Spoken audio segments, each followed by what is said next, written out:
ഈ വീട്ടിൽ നിന്നും പുറത്തു പോകണമെന്ന് നിങ്ങൾ ആഗ്രഹിക്കുന്ന രണ്ട് വ്യക്തികളുടെ പേരുകളും കാരണങ്ങളും പറയുക. എന്തോ വരാൻ പോകുന്നു എന്റെ മനസ്സ് പറയുന്നു. ഒന്ന് രേണുസുധി. സോറി, അറിഞ്ഞോണ്ടല്ല, മനഃപൂർവ്വല്ലേ. രേണുസുധി ഇതില് പ്രോപ്പറായിട്ട് കളിക്കുന്നുണ്ടോ എന്ന് എനിക്ക് ഡൗട്ട് തോന്നിയിട്ടുണ്ട്. ഒന്ന് പേടിപ്പിച്ച് വിട്ടാ മതി, ഞാൻ ശരിയായിക്കോളൂ. നീ പകപോക്കാണല്ലേടാ. Second name I will choose Renu Chechi because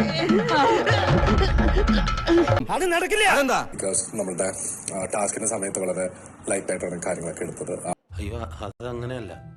എന്താ പെട്ടെന്ന് അങ്ങനെ തോന്നാൻ?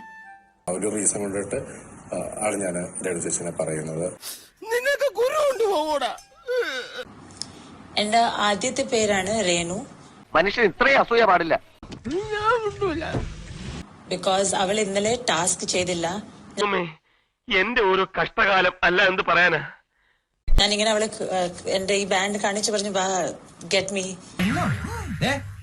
ഞാൻ അത്രക്കാരൻ അവൾ പറഞ്ഞു, ഞാൻ അല്ലേലും നീ പേടിക്കണ്ട, ഞാൻ അല്ലേലും നിന്നെ ഇത് എടുക്കത്തില്ല. നീ എന്ത് പിച്ചും പേയുവാണ്ട ഈ പറയുന്നേ. Hello, testing. ഇതൊക്കെയാണല്ലോ. ഇത് ഏത് ഭാഷ? അതുകൊണ്ട് എനിക്കൊരു ലാക്ക് ഓഫ് മോട്ടിവേഷൻ കണ്ടിട്ട് പിടിച്ചില്ല. അസൂയ എല്ലാവർക്കും തോന്നും. ഫസ്റ്റ് രേണുസുധി.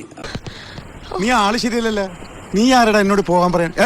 നിനക്കെന്താണ് കാര്യം? അവര് വന്നപ്പോ മുതൽ ഒറ്റപ്പെട്ട് അധികം ആരുമായിട്ട് മിങ്കിൾ ചെയ്യാതെ, എനിക്കൊന്നും ഓർമ്മ വരുന്നില്ല ഈശ്വര.